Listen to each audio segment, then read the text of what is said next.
Maljinen dubbada olmake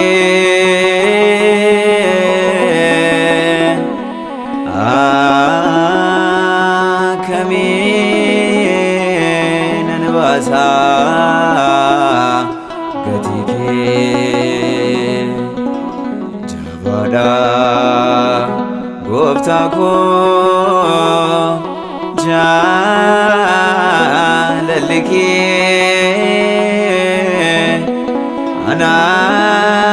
anabjete umako atika debati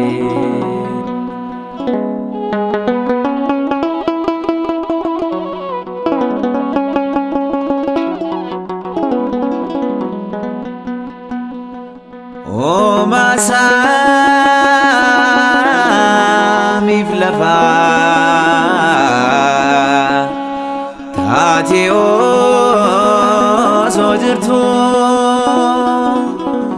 deboda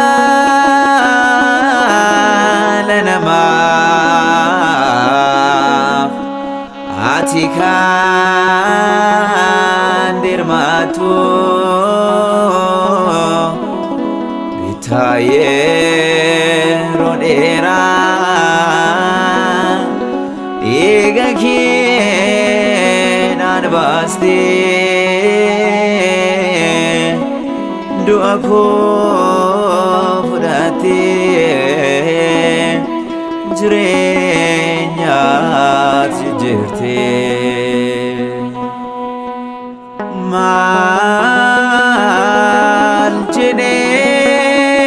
maljinen dubbada olmake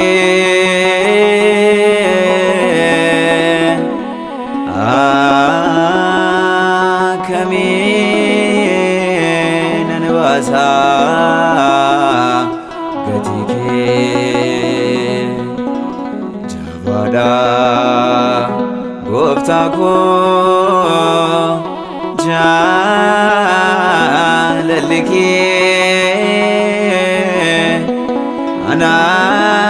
anabjete umako atika debati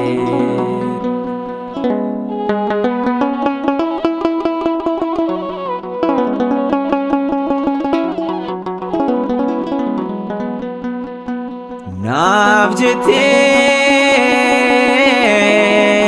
gofta ko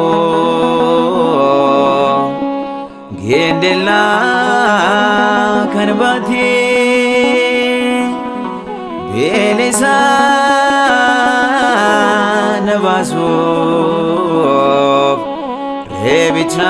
rebichan midamte gatinol maketi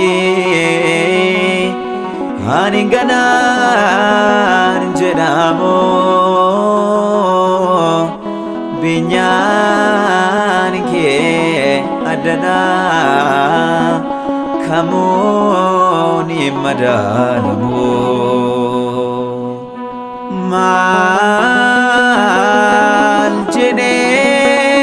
maljinen dubbada olmake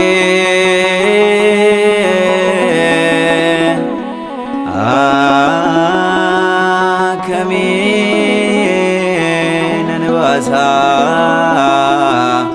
gatike jabada gofta ko jalalike anaaf jettee uumaa koo ati kan dhiphattee.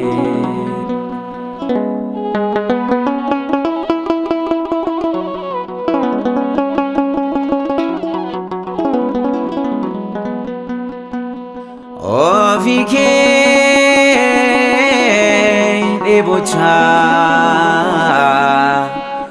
naan dheeboo na baastee otoo hunda qabduu naaf jettee beeloftee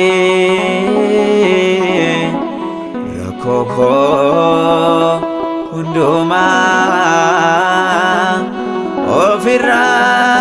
ofirratti baattee jireenya naaf laachuun du'aatti of laattee.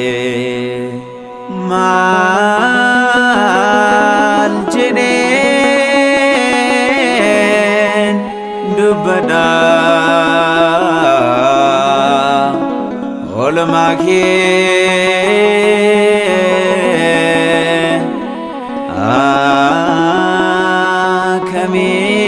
akkamiin nan baasa gatii kee jabaadha gooftaa koo jaalalli kee anaaf jettee uumaa koo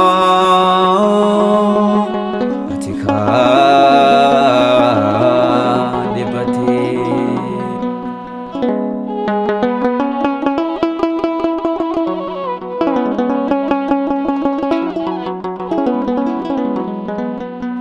Hidhaa jaabaadhaanii fuulanaa dhaabbatee Qayyafaa durattis toffiidhaan waamamtee bituutuu dandeessuu jaalalaan bitamtee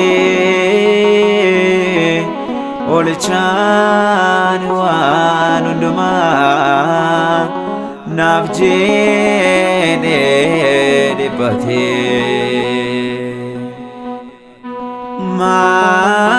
Maal jedheen dubbadha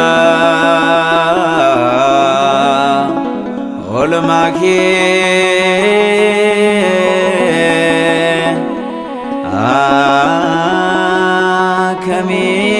akkamiin nan baasa gatii kee. Jabaadha gooftaa koo